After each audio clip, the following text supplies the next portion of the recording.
আমরা যে বাসায় মাল পাইছি ওই বাসায় আসামি আনছি। সব মিলে আমার সোনার বাংলা, আমি তোমায় ভালোবাসি।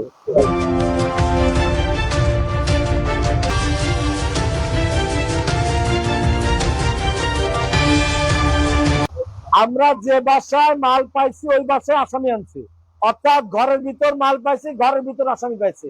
এবং তারা যেহেতু এতগুলো মাল তাদের ইবাদতে আছে, একটা ঘরে আছে, তারা তো এর দায় এড়াতে পারে না।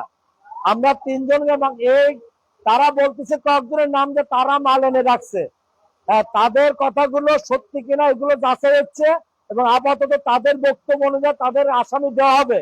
পরবর্তীতে আমরা তদন্তে যদি আরো আসামি পাই তাদেরকে এই মামলায় ইনক্লুড করে আমরা 173 ধারা প্রতিবেদন আদালত, বিজ্ঞ আদালতে আমরা দাখিল করব।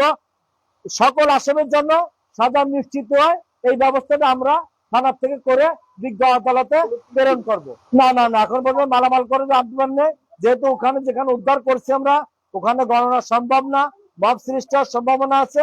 আমরা ওখান থেকে ক্যামেরার মাধ্যমে মালগুলো নিয়ে আসছি।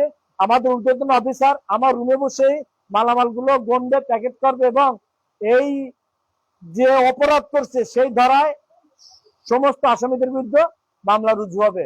এবং এই আলামত গুলো বিজ্ঞ আদালতে মামলার সঙ্গে তথ্যগুলো আদালতে, বিজ্ঞ আদালতে প্রেরণ করা আসছেন। আপনারা জানেন যে আমরা বিকাল থেকে আমাদের কাছে তথ্য আসে যে ভারতের একেবারে সীমানা সংলগ্ন এলাকায় কয়েকটা বাড়িতে অবৈধভাবে পণ্য মজুত রাখছে ভারতীয় মালামাল। এই তথ্যের ভিত্তিতে আমি অফিসার ফোর্স নিয়ে, আমার ঊর্ধ্বতন অফিসারদের অনুমতি নিয়ে আমি অভিযানে যাই।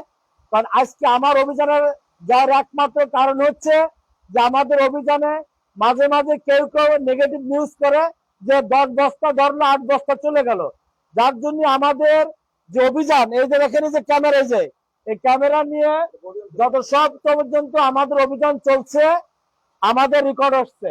এবং আমরা অভিযানে প্রথম আমরা পাইছি 13 বস্তা মাল, এবং পরবর্তীতে পাইছি আমরা আরো 4 বস্তা মাল।